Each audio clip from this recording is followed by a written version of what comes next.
The ongoing war between Hamas and Israel has skyrocketed into a wider conflict, as the United States and Iran are now directly involved.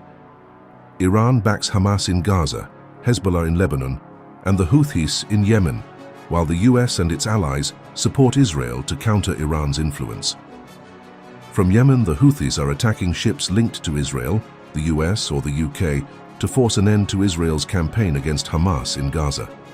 The Houthi attacks have disrupted the $1 trillion in trade that typically passes through the Red Sea. To understand how things got to this point and why they're fighting, let's take a look back in history. The roots of this conflict can be traced back to 1908, when oil was discovered in Iran by Britain. The Englishmen then started exploiting it and shared little profits with Iran. Then, in 1939, the Second World War began with Germany's invasion of Poland.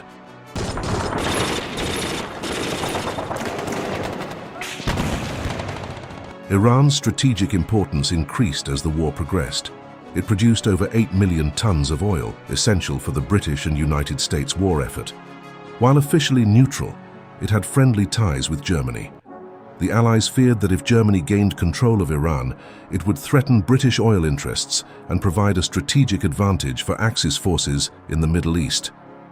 To prevent this, Britain invaded Iran in 1941, removed the monarch Reza Shah, and kept control of Iran's oil through the Anglo-Iranian Oil Company.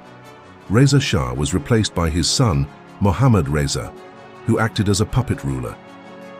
Then in 1952, Iranian Prime Minister Mohammad Mossadegh stopped the UK and other foreign countries from taking advantage of Iran's oil. This meant that the profits from the oil would now go to Iranians.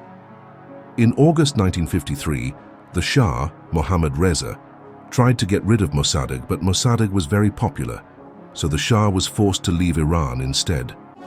A few days later, British MI6 and US CIA agents worked together to remove Mossadegh from power, allowing the Shah to come back and rule Iran.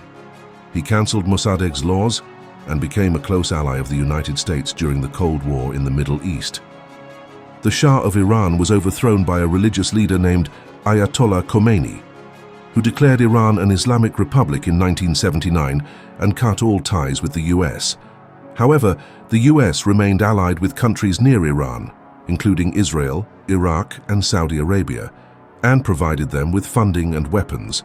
In 1982, when Israel invaded Lebanon to install a puppet government, Iran teamed up with some clerics to create Hezbollah, a paramilitary group to fight against Israel in Lebanon. Syria also became important for Iran because it served as a passage for Iran to send aid to its proxy group in Lebanon. Yemen was largely controlled by foreign powers, as its former president Abdullah Saleh was supported by Saudi and US.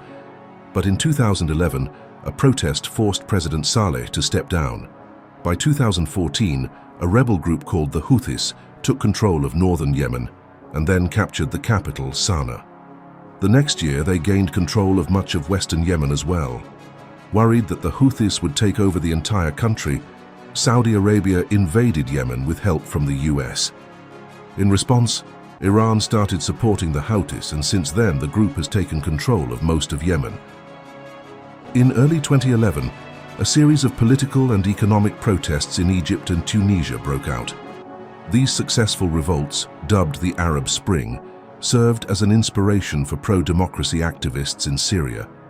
However, in March of that year, 15 Syrian schoolchildren were arrested and tortured for writing graffiti that was inspired by the Arab Spring. One of the boys was killed. The arrests sparked outrage and demonstrations throughout Syria. Citizens demanded the release of the remaining children, along with greater freedoms for all people in the country. But the government, headed by President Bashar al-Assad, responded by killing and arresting hundreds of protesters. Bashar al-Assad inherited his rule of Syria in 2000, taking over from his father Hafez al-Assad, who had been in power since 1971. He has ruled the country with an iron fist and has a history of crackdowns on dissidents, using chemical weapons against his people and imprisoning and torturing thousands. Shock and anger began to spread throughout Syria, and many demanded that Assad resign. When he refused, War broke out between his supporters and his opponents. Since the start of the war, the situation in Syria became much more complicated as other countries and organized fighters have entered the picture. Saudi Arabia, the United States, and Israel attempted to take over the country by supporting the rebel groups against Assad. But Iran counters it.